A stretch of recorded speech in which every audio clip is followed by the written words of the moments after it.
আসসালামু আলাইকুম। আবারও চলে আসলাম নতুন একটা ভিডিওতে। আজকের ভিডিওটা হচ্ছে ১ বছরের বাচ্চাদের জন্য একটা সালোয়ার তৈরি করব, সেটাই আজকে আপনাদের সাথে শেয়ার করতে চলে আসলাম। আমি এখন হচ্ছে হাইয়ের সেলাইটা দিয়ে দিব। এখানে ডাবল সেলাই দিয়ে দিতে হবে, আপনারাও এখানে ডাবল সেলাই দিবেন। যারা নতুন আছেন তাদের জন্য বলা, আর যারা পারেন তারা তো পারেনই। তো আমি অপর সাইডটাও সেমভাবে কমপ্লিট করে নিলাম। এখন হচ্ছে আমি এখানে অল্প একটু ভাঁজ দিয়ে সেলাই করে নিব, চিকন করে একটা ভাঁজ দিয়ে সেলাই করে নিব এখানে আর কি।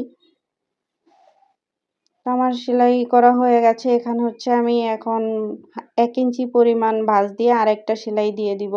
এখানে আমি অল্প একটু গ্যাপ রেখে পুরাটা সেলাই করে কমপ্লিট করে দিব, কারণ গ্যাপ রাখবো এখানে আমি চিকন রাবার দিব সেই জন্য।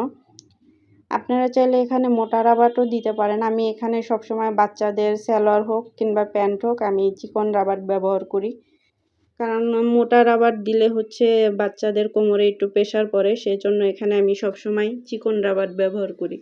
তো আমার রাবারের গ্যাপটা তৈরি করা হয়ে গেছে। এখন হচ্ছে আমি হেমটা করে নিব। পায়ের কাছে যে হেমটা আছে সেটা আমি 1 ইঞ্চি পরিমাণ ভাঁজ দিয়ে সেলাই করে নিলাম। অপর সাইডটা আমি সেমভাবে কমপ্লিট করে নিব।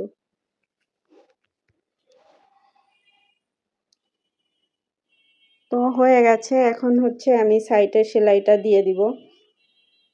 এখানেও ডাবল সেলাই দিতে হবে। আর আমার ভিডিওটা কে কোথা থেকে দেখছেন অবশ্যই কমেন্টস করে জানাবেন। যদি ভিডিওটা ভালো লাগে অবশ্যই লাইক কমেন্ট শেয়ার করে পাশে থাকবেন। তো হয়ে গেছে। এখন হচ্ছে আমি রাবারটা ভিতরে দিয়ে দিব। আমার কাছে ওই যে বস্তা সেলাই করার একটা সুই থাকে না, ওগুলো ছিল, আমি ওগুলো কেটে সুন্দর করে করে নিচ্ছি যাতে রাবার করা যায়। তো আপনারা চাইলে আপনাদের সুবিধা মতো করতে পারেন। আপনাদের যেটা দিয়ে রাবারটা ঢুকাইতে সুবিধা হয় আপনারা সেটা দিয়েই ঢুকাই নিতে পারেন। আমার কাছে এটা ছিল, আমি এটা দিয়েই রাবারটা সবসময় করি। তো হয়ে গেছে। এখন হচ্ছে এখানে আমি 1/2 ইঞ্চি পরিমাণ করে তারপরে হচ্ছে রাবারটা সেলাই করে নিব।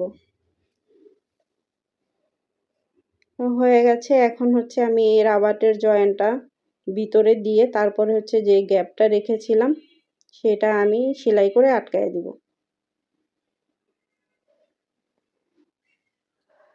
এখন হচ্ছে আমি এই যে গ্যাপটা সেলাই করে আটকায় দিলাম, তারপরে সুতাগুলো সুন্দর করে কেটে নিতে হবে। তো হয়ে গেছে। এখন হচ্ছে আমি সালোয়ারটা উল্টায় নিব। এই তো ফাইনাল লুক। তো আজকের ভিডিওটা কেমন হলো সবাই দেখবেন, দেখে অবশ্যই জানাবেন। তো সবাই ভালো থাকবেন, সুস্থ থাকবেন। আজকের মতো এখানেই বিদায়। আল্লাহ হাফেজ।